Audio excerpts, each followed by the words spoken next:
So, deep breath, because this is where I'm going to risk pissing you off, but stay with me.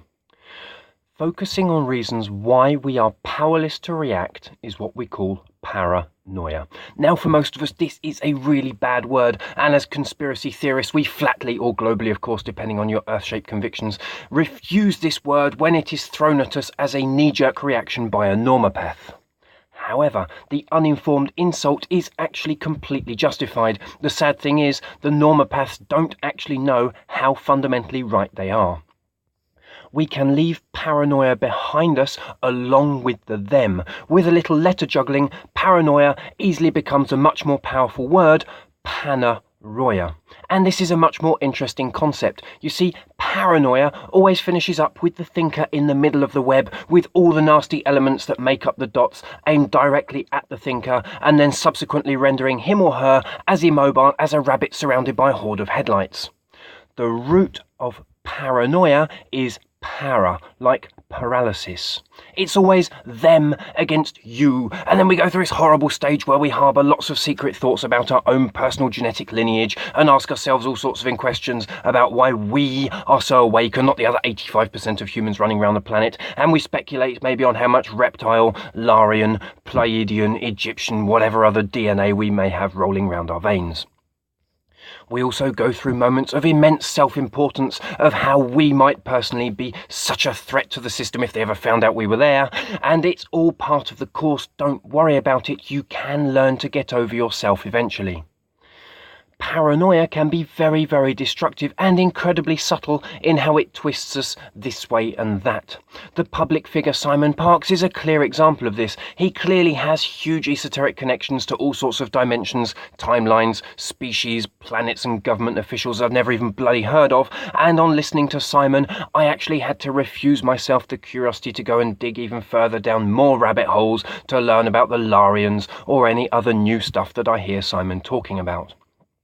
One can listen to Simon and find out there are more dots than you ever dared imagine existed, and if we listen very objectively, we find that the links between them are more than a little tedious. This said, I still listen to Simon and all of his radio podcasts because he is so full of love, even if his sense of self-importance and his desire to be able to answer all questions are a little disproportionate. The quite amazing heroic path that Simon is on is all of his own creation, and good on him. He finds himself regularly in military bases or under physical and invisible attack, and is actually becoming the superhero he fully believes he is. You only have to listen to the background noises to understand. Indeed, Simon may have actually opened the doorway in our reality that will make all of this alien occupation stuff become commonplace again, because he has so fully accepted that spectrum of reality and accessed his own personal power. Do we really want to be yet again in open struggle with the reptilians, or do we want to create something a little more peaceful, like Hobbiton, equipped with hydroelectric generators? It is up to us after all, don't forget. The irony of it is that through paranoia and putting ourselves at the centre of it all, we are giving ourselves much too much importance and simultaneously coating ourselves with a Teflon shell that neatly repels even the stickiest kinds of responsibility, because it's always their fault and never ours. Now, panaroia, which has its root in pana, like panoramic, is all-round awareness. Instead of putting the self at the centre of the universe, you have to put the universe at the centre of yourself. Now, this is a bit painful at first, as it obviously means growing up, out and expanding oneself quite a bit to be able to contain the immense universe within the very small self. But like the garden, it doesn't happen overnight. We have to learn to expand ourselves to the stage where everything that is happening is actually happening within ourselves, and that our physical body is no longer the centre, it is just an avatar through which we perceive this reality. In this way, we can of course have a direct effect on the reality, because it is suddenly all of our responsibility, because we are a co-creator of it. The other human beings that we interact with are actually part of ourselves. Difficult as it may seem sometimes to get past all the bullshit and emotional trauma, by placing all of reality inside ourselves, we eventually become a lot closer to being the whole, instead of becoming an individual and senseless victim of it. This is the key difference between holistic positive and holistic negative thinking. Everything you are living is you. Your higher self is you, your body is you, your house is you, your garden is you, and if you roll your sleeves up and get on with it all, your neighbourhood is you. You are ultimately responsible for everything that is going on inside and around you. And if you make it all negative and centred around your brain and your body and your ego, you mustn't find it a big surprise that it's all of a bit of a wild and rabid mess out there. Quite simply, we need to let the spirit be our guide, let the brain experience and enjoy solving the problems, and work out how to make life as simple and easy as possible for the body, so that both body and brain can have some relaxed time at last, and have time to be able to listen to the spirit and be guided correctly, and so on. The world is in such a bloody mess because we've each given away our personal power along with the responsibility that came with it. We have overdeveloped our individual nature and then become victims of the whole. Only you can take your power back out of the matrix, rewire yourself, and then put your power back into the whole as a co-creator on your terms. And I'm calling on you to do your part to put things right. So let's begin quite simply inside our own stomachs and see where we go from there. The word conscience means with science or with knowledge. It doesn't mean, oh, I'm awake because I know how the system manipulates me on all levels every day. Even though the latter is a good step ahead of the sheeple knee-jerking majority, I am asking everyone who proclaims themselves to be a conscious person to step up and become a fucking example for the rest to follow. Remember, sheep follow sheep, and this is about bums on seats. We don't actually need everyone to be awake, we just need the awake ones to pull together in some kind of common direction for once. So, is it going to be Hunger Games, or is it going to be Hobbiton? So, essentially, all you need to do is go out there and gain as much knowledge as you can, and then let all your actions, thoughts and words become conscious ones. If, like me, you have become somewhat addicted in the interim period to listening to other people prattle on, go in for good audio productions and a comfortable set of headphones and listen while you work. It doesn't have to be conspiracy theory stuff either. There are some rather excellent audiobooks out there and conferences of all kinds. There's Douglas Adams, J.R.R. Tolkien, Neil Gaiman, Paulo Coelho, Arthur C. Clarke. Bugger me, there's even a whole horde of Star Wars audiobooks out there that have got some incredibly useful Jedi tidbits in them. If we don't step up and bring in the change, the next sheep pen will be so far away from any kind of natural reality that those who end up inside will never be able to get back out, and a generation later they won't be able to cope with a natural reality at all. Something as simple as a tree will just give them a nervous breakdown. And those of us that decide to stay outside, well, we are going to have a very hard time of it if we aren't there and working together in sufficient numbers. As the bipolar dualistic era of Pisces touches its end, it will have an extreme manifestation. It's going to be very violent and very, very earthquakey. We are supposed to be coming together in unity as a species as that Aquarius energy comes into stronger influence. But there is a choice. Either we come together of our own accord and on our own terms as co-creators in autonomous cooperative harmony, or the New World Order will reunite us under their terms. Either way, Aquarius wins, and I don't think for 1 minute that the Age of Aquarius is going to come and save us. It's too much of a faraway neutral energy. It doesn't take sides. It doesn't give a shit. It's just, you have been in duality, little humans, and now you will be in unity, little humans. So, how do we make it our unity and not that nasty unity proposed by the hidden hand? Well, one of the particularities of permaculture is its emphasis on something called natural patterns, especially the fractal ones. So, let's look at a tree. Look at the branching pattern that stems out from the trunk.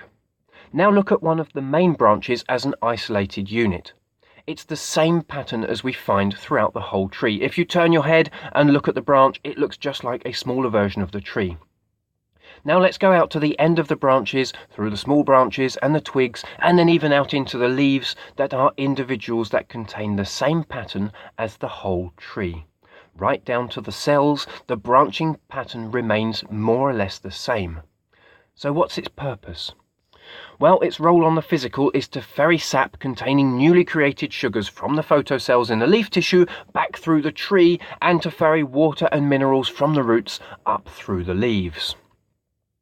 You may now add to the image in your head of the tree that the roots follow exactly the same pattern as they fill the soil space below ground. Each leaf plays its part in the whole. The tree doesn't have one leaf, it has a multitude of leaves, each containing a multitude of cells, each performing their function or functions.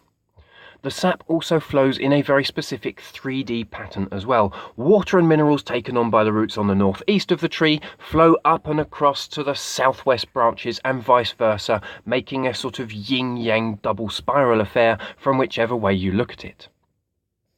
The volume of sap that flows through the tree is constant throughout the pattern. At any given moment, the volume of sap in the trunk is the same volume as the sap in all of those primary branches combined.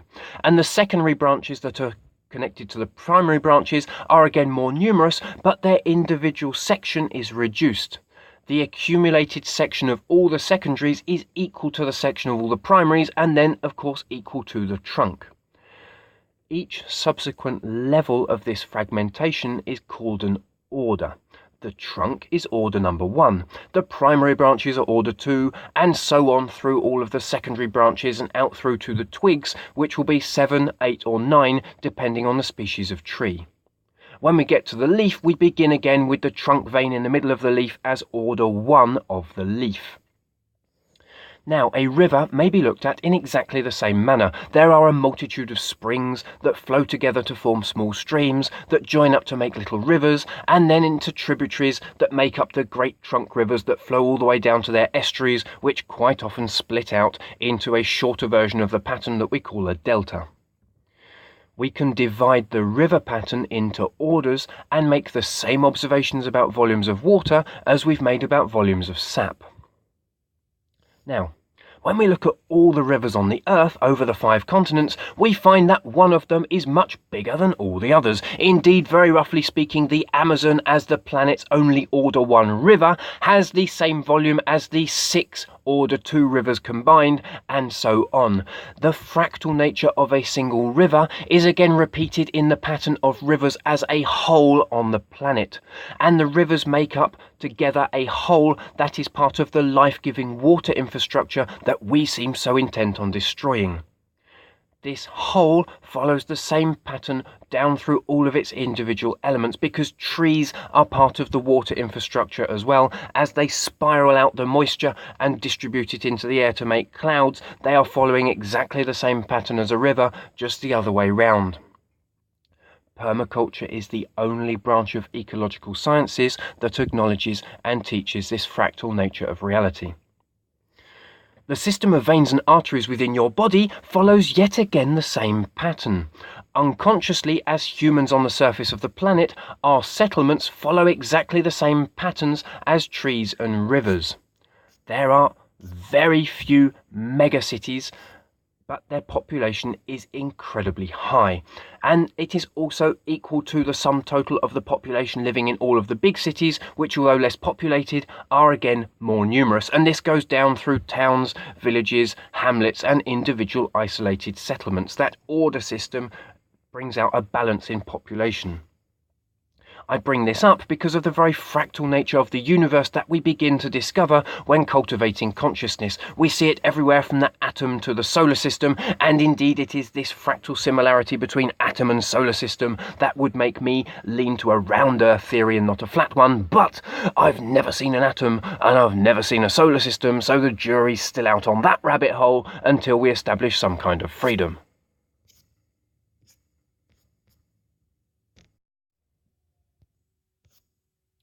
So, deep breath.